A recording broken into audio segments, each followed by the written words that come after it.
Yeah, got a new show for y'all. Got a damn good show. So Rachel Maddow yesterday did a segment on MSNBC. It was a smear campaign. Yeah, right? Yep.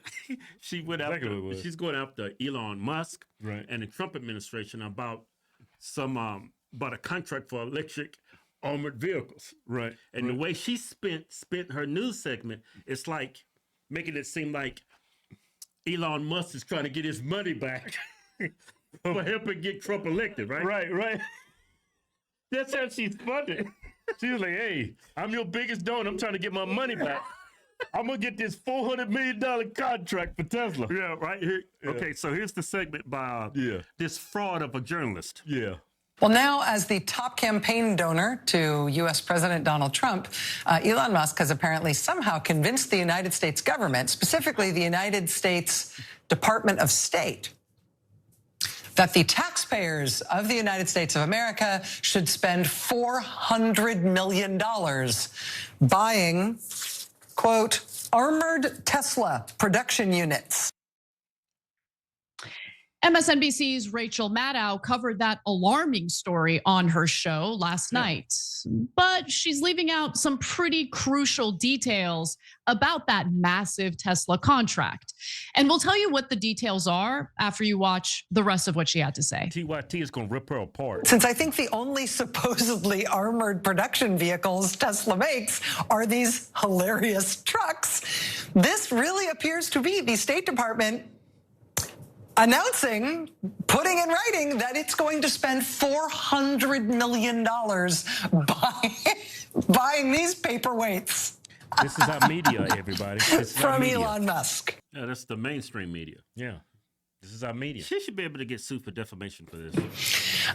This is a line item in the latest procurement forecast for the U.S. Department of State. So this is where the story actually takes some twists and turns. And I would venture to say that the producers over at the Rachel Maddow show on MSNBC were fully aware of the dates involved on this procurement documentation. So bear with us as we go through the details. Ryan Grimm of Dropsite News first reported on this contract yesterday, but what Grimm reported is a little bit different from what Rachel Maddow reported.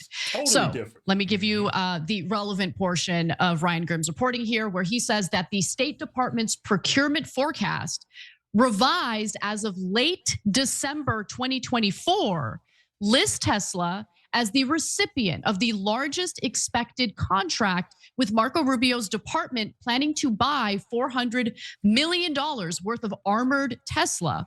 The procurement forecast is listed as having been modified on December 13th, 2024, a month after Donald Trump's election. It was a month after Donald Trump's election, but it was obviously before he had been inaugurated, before he was officially in office. In other words, the State Department would have issued that contract under Biden's administration. So exactly. I'm sure. But whose initiative is to be zero emissions? It's Democrats. Yeah. So it would make sense why Biden's administration would want to give Tesla $400 million for armored vehicles. Right. Sure, Rachel Maddow is going to correct that on a subsequent broadcast. I can't wait to see it. But after Grimm's initial report, the Trump administration did something interesting. So Grimm reported this morning, let's take a look at this. After Dropsite News revealed Tesla was forecast to be given $400 million contract for armored Tesla, the State Department altered its spreadsheet to obscure Tesla's role. Metadata shows the spreadsheet was revised several hours after our story published.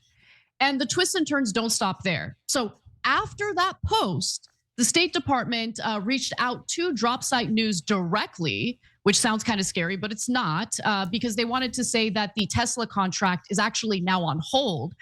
Dropsite News then updated their reporting accordingly, and they also reported that the new information about how the contract came to be, they say that the acquisition plan was set in motion by the Biden administration last year as part of a move to convert the Bureau of Diplomatic Security's fleet of roughly 3,000 armored vehicles into zero-emission electric vehicles by 2023.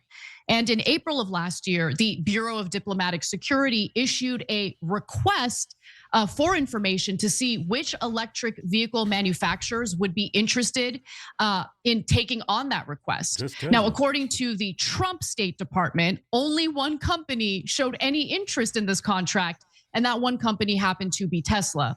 The State Department stated that the next step in the process would involve an official solicitation being sent out to vehicle manufacturers to bid, adding that, however, the solicitation is on hold and there are no current plans to issue it. So, Cenk, what do you make of this story? All of it, because there's some suspicion that the Trump administration is going to give Tesla that contract anyway, but they don't want it to appear as though Elon Musk's conflict of interests are playing a role in the decisions that are being made in the Trump White House. I'm curious what you think. Yeah, of course, as usual, I have fairly strong feelings about it. But first, God, I love our poll on this one. So this one's in the live chat, shows live 6 o'clock Eastern every day. Who's the biggest villain here? Elon Musk, Rachel Maddow, Donald Trump, Joe Biden? It's a really good question because Joe Biden's the one that made the deal for the Teslas. Yep. Well, your fan base, well, not your fan base, but your fan base, they're progressive. They're idiots. Why is Elon Musk the villain? When Joe Biden, It was Joe Biden's administration, it's Democrats' initiative to go zero emissions. Of course, Tesla's going to capitalize on that. but Elon Musk is the villain. It makes So, sense. $400 million how come- contract, 3,000 vehicles, $133,000 per Yeah, vehicle. it sounds about right. Yeah, that sounds right. When we blame Trump, that's the most irrational thing in the world. I mean, we just call him a racist for no reason. I don't know, but like Biden's administration is the one that did this contract. And I'm not missing it, right? There's no dispute over that. You are not missing it. Based on the documents, this deal was made under the Biden administration, and based on the updates to this story, which was reported by Ryan Grimm on Dropsite News, a source that we trust, the Trump administration has put this whole thing on hold entirely. The notion of buying the EV armored vehicles. I mean, if he cancels the Musk order, He's going to look good. the Tesla order, then you actually have to give Trump a lot of credit.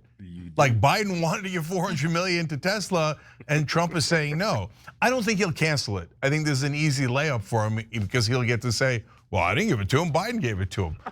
Because Biden did give it to him. So, look. But that would make Doge, that would make Elon Musk, that would make Trump look like they are beyond approach. They canceled a contract that would benefit Elon Musk. Yeah. That would make them look good. Yeah, but they always go with electric vehicles. I mean, not electric, armored vehicles for the new administration. I think they like to buy a new fleet every administration. Right.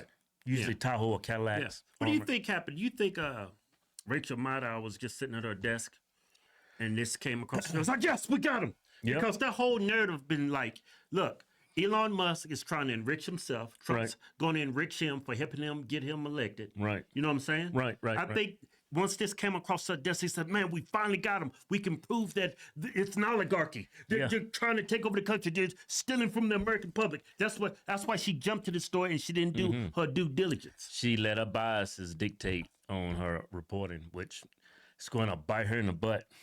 Yeah.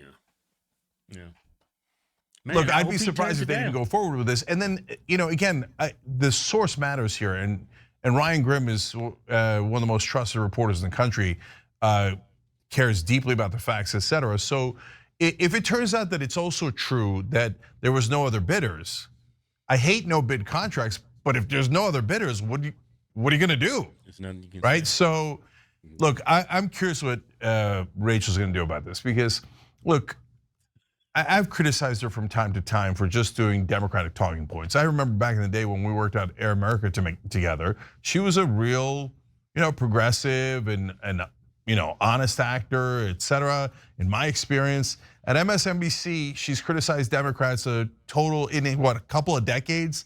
a grand total of, I think, 0 times, but maybe she did it 2 or 3 times just to be cute. Like, oh, what? Back in 1987, I once said something about Democrats. So, but this is a bridge to it. She's got to correct this. I'd be super surprised if she didn't correct it, and it would be. Oh, she's got to correct that. Yeah, she has to. She has no.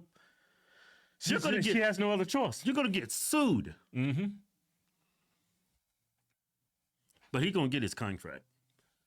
He got Trump elected. Trump's got to give it to him. Yeah, he's got to get his money back.